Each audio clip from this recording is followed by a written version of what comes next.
Russian failures near Myrnohrad, attempts to capture Pokrovsk, and losses suffered by the Russian army as a result of local assaults. This is War Map on Air at Freedom. I'm Oleg Borisov. Hello. Let's discuss the situation in more detail in the Pokrovsk direction, specifically in the Myrnohrad area. Despite the fact that logistics in this area are complicated, Ukraine's defense forces are fully supplied. This was reported by the SKID military group. Russian occupiers are trying to attack and take control of Myrnohrad, but they are unable to do so as the Ukrainian armed forces are holding the defense and inflicting significant losses on the enemy. The Russians' current objective is the northern part of Myrnohrad, as this is where the highest number of attacks is being recorded. Next, we'll discuss the situation in Pokrovsk in more detail. According to the Ukrainian General Staff, this is where the highest number of clashes is occurring. In just the past 24 hours, there have been more than 70 such incidents. Meanwhile, analysts from the American Institute for the Study of War have noted that although Russian activity persists, their offensive potential has decreased. This is because the Ukrainian armed forces maintain fire control over the Pokrovsk direction and physically prevent the Russians from gaining a foothold there. Russian propaganda and dictator Putin himself previously claimed that Pokrovsk was encircled. But at the General Staff of the Ukrainian Armed Forces, these statements were refuted. The fighting continues and Ukraine's defense forces are putting up fierce resistance. Next, let's talk about the Kursk direction. Ukrainian defenders are holding positions on the territory of the Russian Federation. This was reported by the spokesperson for the Kursk military group. According to him, the situation is under control and stable. The Russians have become less active here, launching assaults in groups of 2 to 4 people without using heavy equipment, while mercenaries from North Korea do not cross into Ukraine and remain in the second echelon. However, where the Russians have become more active in this direction is in air attacks, specifically using aerial bombs. On average, they carry out about 15 airstrikes daily. Next, let's discuss the situation in the Kramatorsk and Sloviansk directions. Here, the Russians are not conducting active operations, but they constantly launch drone and missile attacks on the city. As a result, civilians are suffering. Russian attacks have been recorded in the areas of the settlements of Dronivka, Serebryanka, Ivanodaryevka, and Fedorovka. All attacks were repelled, the occupiers suffered losses and retreated. Next, let's look at the situation in the Kupiansk direction. President of Ukraine Volodymyr Zelensky reported that defense forces have advanced 1,000 to 1,200 meters in this region. Meanwhile, the 429th Separate Achilles Regiment showcased the results of their work. In this video, drone operators struck 4 self-propelled artillery units, a multiple launch rocket system, and a Strela 10 air defense system. These are difficult targets as the Russians camouflage them as much as possible, and the loss of such equipment complicates the occupiers' offensive potential. Now let's discuss this and other topics in more detail with Dmitry Snegirev, a military and political analyst. Dmitry, hello. We'd like to hear the latest information from you about Myrnohrad and the Pokrovsk direction in general. Please go ahead. In recent days, Russian occupation forces have sharply increased the number of engagements in the Pokrovsk direction. However, the main information being published both by Russian social media channels and accordingly by Western media reports about the alleged tactical and operational encirclement of the Ukrainian group in Pokrovsk and in the Myrnohrad area does not correspond to reality. At the moment, the most intense fighting in Pokrovsk continues in the industrial zone. This includes the area around the meat processing plant and the feed mill. It should be noted that in the area of responsibility of the 7th Air Assault Corps, about 250 Russian occupiers have been eliminated in just the past week. There is a similar number of wounded. I would like to draw attention to the number of destroyed vehicles and motorcycles, more than 30 units. This clearly indicates that the occupiers are trying to overcome the so-called drone wall using vehicles and motorcycles. In other words, these are kill zones that the Ukrainian Defense Forces use to prevent further advances by the Russian occupiers. At the moment, the occupiers are trying to expand their presence in the area of the so-called high-rise buildings. In other words, they are trying to use the sector of high-rise buildings as commanding heights to establish fire control over the positions of the Ukrainian Defense Forces. By order of the Commander-in-Chief of the Armed Forces of Ukraine, Syrskyi, additional operational reserves have been deployed to the Pokrovsk direction, including special units of the main intelligence directorate of the Ministry of Defense of Ukraine, Special Operations Forces, and other components of the Ukrainian Defense Forces. Our special forces have largely succeeded in unblocking the logistics of the armed forces of Ukraine and have prevented the occupiers from closing the encirclement ring in the Pokrovsk area.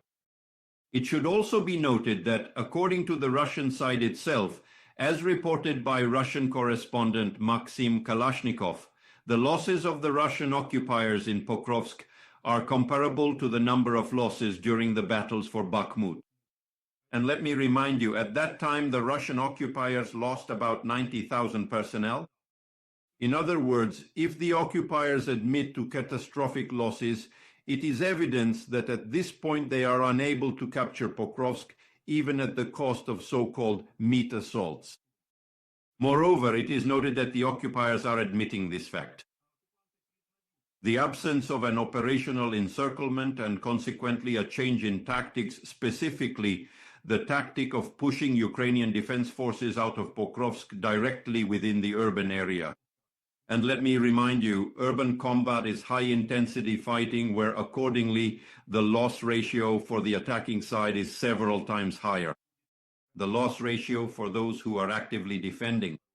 That's regarding Pokrovsk. Now about Myrnohrad. The occupiers are trying to attack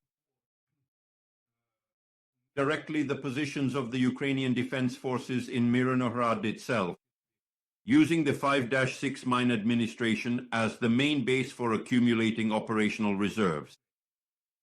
At the moment, once again, all reports by Russian media claiming that Myrnohrad is in operational encirclement do not correspond to reality. The logistics of the Ukrainian Defense Forces have been established. They are rotating personnel and delivering ammunition.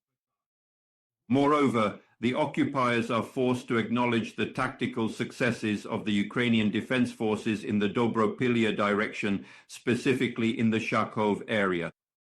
The Ukrainian Defense Forces have effectively put Russian groups in the so-called Dobropillia salient under threat. In other words, we are talking about flanking strikes by the Ukrainian Defense Forces and the threat of creating an operational encirclement for Russian units in this area. The main fighting is currently taking place for the settlement of Rodinske, which is a key logistical hub for our defenders. And the occupiers are forced to acknowledge the fact of the Ukrainian Defense Forces' successful actions at this moment, both in unblocking logistics and accordingly in carrying out successful counter-offensive operations to prevent further advances of the occupiers along the flanks of the Pokrovsk group. The Ukrainian Defense Forces' attacks on Russian oil refineries are ongoing. Share the results and consequences. We're interested in your analysis.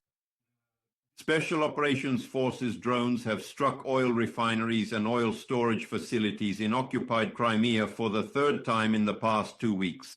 Specifically, we're talking about Special Operations Forces drones hitting the Fardiske oil depot in occupied Crimea.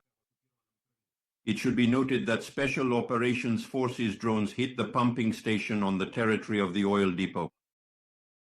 In addition, let me remind you that just a few days ago, on the 6th to be exact, Special Operations Forces had already struck this Fardiske oil depot.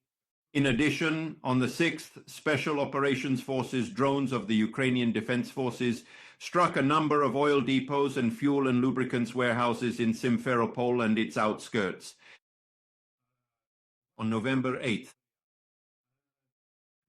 the Ukrainian Defense Forces carried out a series of strikes on oil refining facilities on the territory of the Russian Federation. In particular, according to reports from the Russian side, strikes were carried out on the Ryazan oil refinery. And let me remind you of the subsequent course of events. On November 5th, Special Operations Forces used drones to attack the Volgograd oil refinery. It should be noted that this oil refinery is one of the largest on the territory of the occupying country. This plant is capable of processing about 16 million tons of oil per year. This is about 6% of all oil refining in the territory of the occupying country. Explosions and fires were recorded in the area of the oil refining facility. It should also be noted that Special Operations Forces drones have repeatedly struck this legitimate military target on the territory of the occupying country. For example, on September 18th, Special Operations Forces drones attacked this facility, and at that time the Russian side was forced to confirm a partial shutdown of the facility's operations. After that, following the latest Special Operations Forces attacks on this oil refinery, the Russian side announced a complete halt of the production cycle. In addition, let me remind you of the subsequent developments. On the 4th, this year, drones from the Special Operations Forces and accordingly the main intelligence directorate of the Ministry of Defense of Ukraine carried out a series of strikes using attack drones on one of the largest oil refineries in Russia, specifically the Nizhny Novgorod oil refinery. It should be noted that these refineries, its nominal capacity is about 17 million tons of oil processed per year. The enterprise produces more than 50 types of products. These include automotive, aviation, and diesel fuels, as well as products for military use. This set of data allows us to say that the systematic strikes by the defense forces, the Ukrainian Special Operations Forces of the main intelligence directorate of the Ministry of Defense of Ukraine, are primarily focused on blocking the main budget-forming sector of the Russian Federation, namely oil refining enterprises. Let me remind you, up to 40% of the Russian budget depends on oil dollar revenues. Then let's also recall the corresponding attack on the Saratov oil refinery on the 3rd, November 3rd.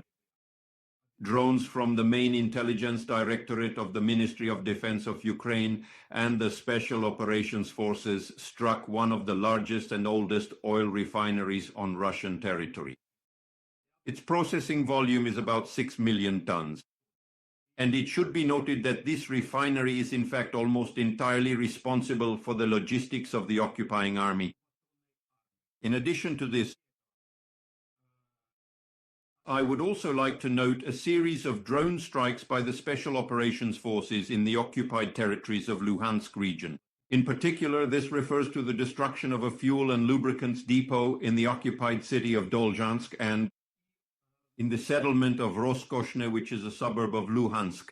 As we can see, the Ukrainian Defense Forces are systematically working to disrupt the logistics of the occupying army, and most importantly, the consequences of the Ukrainian strikes.